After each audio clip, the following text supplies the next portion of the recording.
Christmas tree has just arrived. We decided to get a real tree this year. It's the first real tree we've had together. We went with like a delivery option, which we thought would just like be convenient and save us the hassle and finagling of trying to get the tree on top of the car, in the car. We don't have bungee cords, we don't have a tarp, we don't have blankets big enough. Yeah, all I really have planned today is dinner. There's a great spot in Fulton Market called Green Street Meats. Fabulous barbecue, and the whole restaurant and indoor area and outdoor alleyway with outdoor seating goes all out decorating for Christmas. I'm gonna put on my daily stuff. So I'm gonna use my Say Daily Moisturizer. 4 was good for the summer, 3.5 like lightens it a little bit for the winter time. And then in my last video, I mentioned a special at Credo Beauty where if you spent $150, you got an 18-piece sample set. And I thought that would be a great way for me to try a bunch of new brands. This came with it. It's the the Impossible Glow Bronzing Drops. You just like add this to your moisturizer. It's got a little like dropper like this. 1 or 2 drops literally is all you need. Do you like fat old boys? Honestly, that's a fat old drop. So the 1 is probably gonna be enough. That already adds like a good bit of color. I'm gonna go downstairs and see if I can Grinch this tree all the way up. And if not, I'm gonna have to wait for Jake to get home. I also added a little bit of pigment on my eyes. It's really cool. It's a Light Show Color Melt by Exa. This is also a clean brand. This is in the shade Jump Rope, which is adorable. I haven't used like a pigment that's a liquid formula, so I'm trying that. It's hard to find a good clean brand of mascara. I also have tried this one. It's by Milk Makeup. I like that it's a buildable formula, but it does fall out over the course of the day onto my face, which I don't like. This Ilia brand in my tiny little sample tube has a nice wand that is shaped like a comb, so it really separates out the lashes. How cute! It's like a toothpick. I'm gonna put some lipstick on. I swatched a couple of like older ones that I haven't used in a while. I just dug them up from my makeup drawer. I really like the pinky brown nudes. This is the Laneige lip mask, just so I have something to soothe my dry lips. This is after trying to scrub it off. I'm not kidding, with like steel wool in the kitchen sink, and it still has a lingering stain on my hand right there, which it'll come off eventually, but that's how well this stuff lasts. I really like some staying power. Obviously with a lot of lipsticks, if you eat a burger, you're probably gonna lose a lot of product off your lips, but I like something that's gonna stay for the most part, even if I eat or drink something.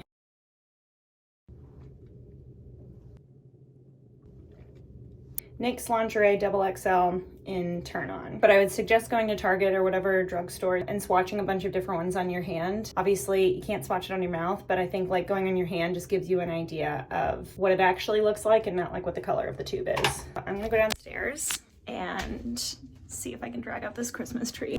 But first, I will take this little miss out to use the bathroom. All right, let's go get the tree.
Stop it.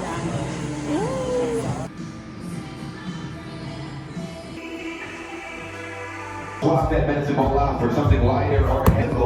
This much rice. Come back. Housewives? No, Vanderpump Rules. You can do selfies. There you go. Just press the Yeah. that big dot. Yep. Makes it easy. Ready? Oh, Cal. Good job. Good job. Here's this. Because he wants food.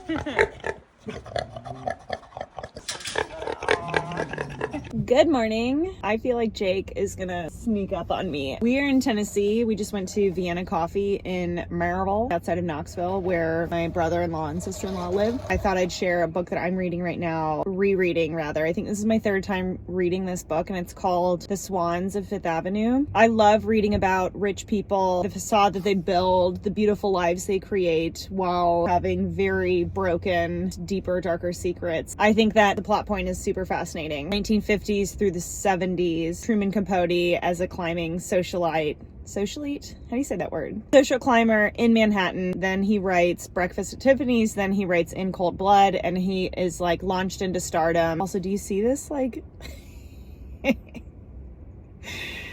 those things are so creepy. Why do they still exist? This book is phenomenal. It's one of my favorites of all time. My favorite books I just like keep rereading. I learned that there's a season 2 of a show called Feud. It covers Truman Capote and all of the fabulous women he surrounded himself with. So CZ Guest, Gloria Guinness, Morella Agnello. The most famous one of all was Babe Paley, who is my favorite. This book really covers their friendship. She found a lot of comfort and companionship in her friendship with Truman Capote because she just like was unhappily married. It's just a fascinating book. It's really well written. So I got a large iced oat milk latte with coconut syrup. I always order half sweet. I just like don't need all the sweetness. I like a little touch of flavor. We're gonna fly home tomorrow back to Chicago. It's been fun filming like various holiday things that we've done throughout the month of December. Yeah, I'm super grateful. It's been a good like Christmas week. My brother-in-law invited us to go shooting with some of their friends.